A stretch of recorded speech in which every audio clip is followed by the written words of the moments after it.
Hello, my friends. Today is December 6th, and this is Markets Weekly. First off, it's great to see everyone again. I hope everyone had a relaxing Thanksgiving week. Now, over the past couple of weeks, markets have been kind of quiet. Price action has been kind of range bound. We did see the major equity indexes trend a bit higher.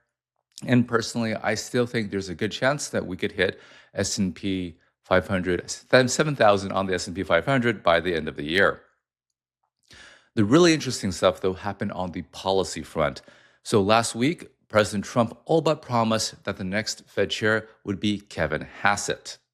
And Secretary Bessent seems to be hinting on his next plan to have more control over the Federal Reserve. So let's talk about developments on the Fed front. Secondly, and I think this is super revolutionary, was that the White House released its national security strategy. Now, a lot of it was stuff that we've been seeing, America First and so forth, but it had some really interesting things to say when it came to Europe. And actually, reading between the lines, and honestly, it sounds like a regime change from my perspective.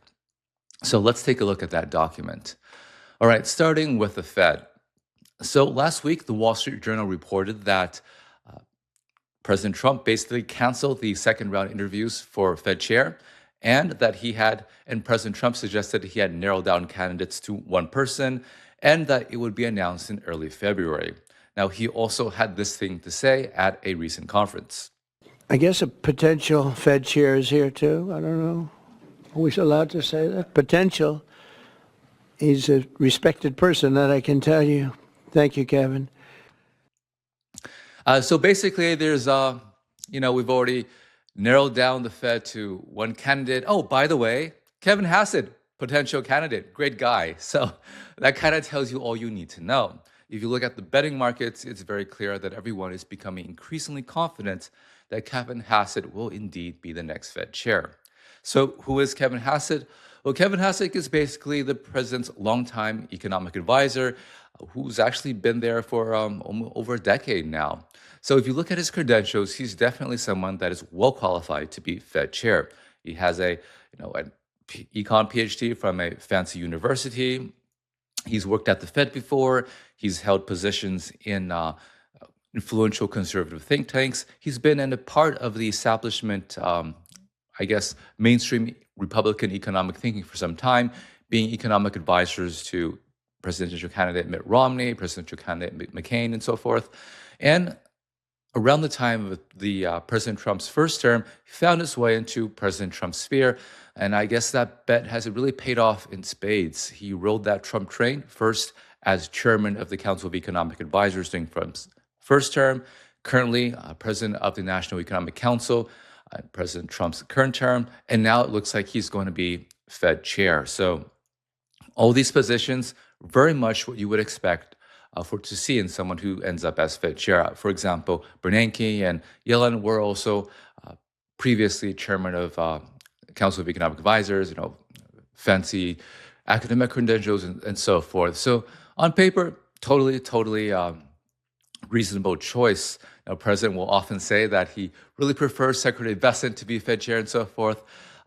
But Secretary Bessent just isn't interested, really likes being Treasury Secretary. And if the announcement is not made until early January, it looks like Trump still has a few weeks to convince him. Doesn't look like it's going to happen, though. So what does it mean to have Chair Hassett? Well, obviously, it's going to mean that the Fed is going to be a little bit more dovish than you would expect, right? Now, I'm not saying that suddenly Chair Hassett is going to cut rates to zero and everything is going to go to the moon.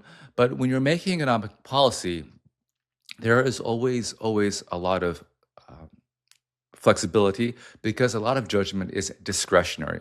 For example, how restrictive is current monetary policy? We're around 4%. Housing is in recession, but then again, equity markets are going to the moon. So I don't know, modestly, moderately, mildly, not restrictive. So you have a wide range of views on this. And you could easily just have someone that says that actually we're super restrictive, as Governor Myron would say, and that would argue for lower rates. You can also have someone who values the employment mandate much more highly than the inflation mandate. Again, having these two mandates really gives the Fed a lot of flexibility in balancing them. So you could easily have a chair Hassett who says that, my heart goes out to all the struggling Americans. Labor market is not good for many people, so I want to cut rates. So, not saying they can cut rates to zero, but you can easily see a path of policy that is lower than it would be under, say, a Powell Fed. So that I think is very likely to happen. But again, many people will also note that the Fed is not one person, it's just not the Fed chair. You have governors, you have presidents that vote on a rotating basis, and some of them are pretty hawkish. And it looks like Secretary Bessent is suggesting a plan for them. Let's listen to what he said at a New York Times interview last week. The Federal Reserve presidents in the regional banks were meant to be from their district. And now there's this idea of importing a bright, shiny object, and 3 of the Federal Reserve members, for the regional banks, 2 of them used to work at the New York Fed. One of them was on a committee at the New York Fed, was in a New York investment bank. So do they represent their district? So I am going to start advocating going forward, not retroactively, that regional Fed presidents must have lived in their district for at least 3 years. So basically, Secretary Bessent is complaining that the way that the Federal Reserve Bank presidents are currently appointed is not in line with how they should be. He's saying that historically, let's say that you are a Federal Reserve president from Cleveland or from Texas. Well, you're supposed to represent the interests of your region, just like a congressman of Nevada should be representing the interests of Nevada in Washington. But what's happening right now is that, let's say, some of these Fed presidents are not actually from their district, don't actually know anything about their district. They're just kind of people that parachuted in from New York. So we should change that. Well, that sounds totally reasonable, right? We want to have this regional representation to make sure that interests all across America are represented at the Fed. But when you kind of look into it, you'll see that, well, who is he talking about? For example, President Beth Hammack of the Cleveland Fed doesn't seem to have any connection to that region as far as I can see. Spent decades in Goldman Sachs, right? Working in Goldman Sachs in New York City, just kind of parachuted there in Cleveland. And by the way, she also happens to be very, very hawkish. You could probably make the case for President Lori Logan in Texas as well. Spent decades living and working in New York at the New York Fed, suddenly finds herself in Texas. Does she have any connection to Texas? Not that I'm aware of. And now also, coincidentally, very, very hawkish. Now, Secretary Bessent says he's not going to apply these rules retroactively, so we're not going to have a situation where, like Lisa Cook, where he's trying to get rid of them. But they all are up for reappointment in February. And I don't know if he's able to enforce this rule to get enough buy-in from the Federal Reserve Board, but it's just another kind of pathway to get more control over the Fed, kind of like how there's a lawsuit against Lisa Cook pending before the Supreme Court, whereas the president is alleging that Lisa Cook did something wrong with her mortgage documents, so she shouldn't be a Fed governor, and we'll have the Supreme Court decide that. But again, this is an administration that is very resourceful and very determined to have more control of the Federal Reserve. They view lower interest rates as a high priority. So, is this plan going to work? I have no idea, but I suspect that the regional Feds much easier to influence than the Federal Reserve governors. Governors are, really a position that has to be confirmed by the Senate, higher profile. Regional bank presidents, at the end of the day, are just appointments from the private sector entities. So I do think that Trump will have more influence over the Fed next year. How much more? We'll just have to see how these paths pan out.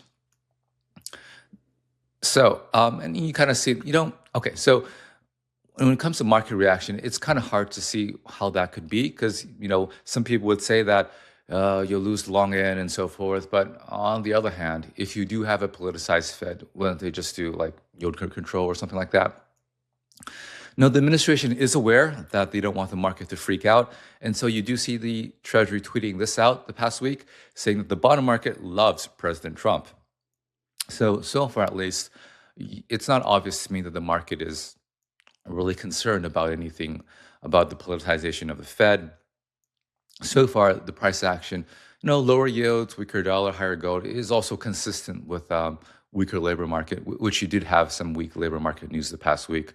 So it could be a situation like Liberation Day, which, as I remember heading into Liberation Day, many people were telling you that it was going to be a big deal. Market didn't believe it, and then we had some big moves. So let's look forward to see what happens next year. Now, the second thing I want to talk about is this super, super interesting national security strategy document from the White House. Here it is, the White House spelling out what they mean in terms of America First foreign policy. Now, a lot of it is stuff that we already know, balancing global trade, helping workers and so forth. And a lot of things, it's stuff that we already see them doing, but now they're just, kind of telling you how it is. For example, there's a section that very clearly spells out there's going to be a Trump corollary to the Monroe Doctrine. The Monroe Doctrine was something put forth by President Monroe in the 1800s. And what the Monroe Document said, and it was directed towards the European powers at the time, was that the Americas belongs to the United States. This is our backyard. We will have control here. You stay out. At that time, again, there were many European colonies in the Americas, particularly from Spain. And so the United States was just telling European powers to back off. We're not going to meddle in your affairs, and you stay out of our sphere of influence. The United States, culturally speaking, is really more of an isolationist country. We want to do our own thing.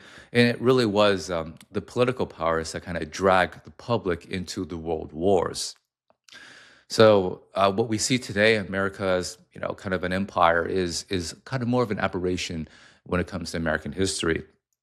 Now, Trump is basically saying that, reaffirming that we want to have influence over the Americas, and you already see that, right? So we have Treasury giving an emergency loan to an ally in Argentina, shoring up President Milei, who was a friend of Washington, and you have Trump setting out all sorts of battleships outside of Venezuela, basically trying to get Maduro out, and President Maduro over there is not a friend of Washington. So he's already doing these things, right? He's just telling you what we kind of have already inferred. In the document, he also spells out some interesting things when it comes to China. First off, he does note that in Latin America, a lot of these countries have strong business relationships with China, does want to encourage these countries to, think long term and try to make a case that it makes a lot more sense for the United States to be your best business partner in the long term than these other people. He doesn't actually name China, I don't believe. But with regards to China, it does have something to give to Uncle Xi, and that is reaffirms that Taiwan is just going to stay as it is, preserve the status quo, no clear support of Taiwan independence, and of course, no declaration that Taiwan is a province of China. So again, just affirming we're going to keep things as it is, steady the ship. And I think that is, probably makes Uncle Xi happy. I don't think it's realistic to expect that America would just give Taiwan away, at least without getting a lot of things in return. But I think what was most interesting in this document is Trump's stance towards Europe. In it, he's basically saying that, he thinks that the democratic process in Europe is broken. And so that's why you're getting all these bizarre outcomes. And the example he's giving is peace in Europe, whereas, the population in Europe overwhelmingly will like to have peace, but then all these elites who are sitting on very thin margins are just kind of pushing the Ukraine war, and he doesn't like it. And it actually reminds me of a speech that Vice President Vance gave a few months ago in Munich. Let's listen to it. Where the organizers of this very conference have banned lawmakers representing populist parties on both the left and the right from participating in these conversations. Now again, we don't have to agree with everything or anything that people say. But when when political leaders represent an important constituency, it is incumbent upon us to at least participate in dialogue with them. Now, to many of us on the other side of the Atlantic, it looks more and more like old entrenched interests, hiding behind ugly Soviet-era words like misinformation and disinformation, who simply don't like the idea that somebody with an alternative viewpoint might express a different opinion or, God forbid, vote a different way or, even worse, win an election. So, what he's saying is something that I think, from his perspective, feels kind of like a deja vu. So, what he's saying, of course, is that all these people in Europe, they are basically incumbents. They have the political power. They don't want to give it up, and they're rigging the system so that they stay in power, and it's causing tremendous damage to their people, to their economies, because their policies just don't work. Now, this is something I think he feels strongly about because he thinks that's what happened in the United States. Now, this is something that's totally human, and we see this all over the world, in any organization, right? If you're a boomer and say a big Fortune 500 company, you have a lot of benefits, you have a lot of power, and making a lot of money. You don't want to give it up, and so you kind of use your power to protect your position. You see this in the United States Congress as well. You have all these people who are, sometimes senile, but, just clinging on to their seats, not wanting to let go of their power, and just kind of using the machine that they built up, the same power. Not sure if these guys even understand what they're doing, but, they don't want to leave. And that's obviously not in the interest of the United States. And of course, when Trump was running for election, he had tremendous opposition from established powers. You have, for example, you had all these officials from state governors come out and say that Trump is a bad person. We got to get him off the ballot. You had all these lawsuits put out against them that were, in many cases, just totally frivolous. So basically, the weaponization of government power, the judicial system against Trump. And at the end of the day, he did prevail. And so if you're from the Trump team, you really feel that, this is something that is a problem. And then you look at Europe, what's happening in Europe, you see that, well, you look at in Germany, for example, you see that one of the most popular political parties in Germany, the major opposition party, AfD, well, the government there is thinking about banning them, right? Just ban your political opposition. And that doesn't seem democratic, right? You look at Romania, where the candidate who was poised to win was more sympathetic towards Russia. Well, that election got annulled, right? So then you look at maybe France, it looks like Le Pen's party was the most popular party in France, and then somehow the establishment works together with other powers to kind of push them out of power. So you get the sense that a lot of these guys are running policies that don't work, and war in Ukraine, mass migration, shutting down nuclear energy plants when you have a energy crisis is just not good policy. But usually you would expect there to be some sort of democratic, mechanism where old management can be swept out to get new management in to steer the country towards a better direction. But that doesn't always happen because old management has powerful political powers. And it looks like the administration thinks that the reason that Europe can't change course is that these established powers are blocking the mechanisms, preventing it from working. And that's kind of a big difference between Europe and the U.S. In the U.S., we all know that we have a more dynamic economy, right? For example, a company can easily fire all its workers, and that dynamism is, it's sad to lose your job, but it also allows businesses to, quickly right size. It makes the company more competitive, and it allows workers to go and, find skills that find jobs that more suit them more, right? So it's more of a competitive, more of a brutal landscape. In competition, it has costs and minuses. One of the pluses, of course, is competition breeds more economic growth, more, productivity. So that's the same in the U.S. political system as well. So, for example, President Trump, he went and he challenged the Bush dynasty during the Republican primary, right? At that time, the Bush name was very, very powerful. You had George Bush, George H.W. Bush. There were two presidents from that family, and you had Jeb Bush, who wanted to be presidential candidate in 2016 for the Republican Party, former governor of Florida. And, this guy is a huge name, nice guy. And, just Trump, this guy from reality TV, just kind of kind of totally ate his lunch, and it was honestly wasn't even close. And you had basically one set of elites in the Republican Party totally vanquished. And that side, that part of the party believed in things like, free trade and so forth. And now the Republican Party doesn't believe in that at all. So you had a very fluid, a very dynamic political system where one group of people was able to really take over the Republican Party and, of course, take over the nation by defeating another very powerful political dynasty, the Clintons. And today, America has a very different trajectory today than it did in the past. You have different people in power, much more influential tech sector, for example. You have, Elon, you have Jensen Huang, all these people hanging out in the White House, a White House policy that's much more pro-tech. And you have a White House that's, has very different views on trade. So this is a very different views on energy as well, right? You don't have any more of this green stuff. You have drill, baby, drill. We have a nuclear renaissance. So the U.S. political system is fluid.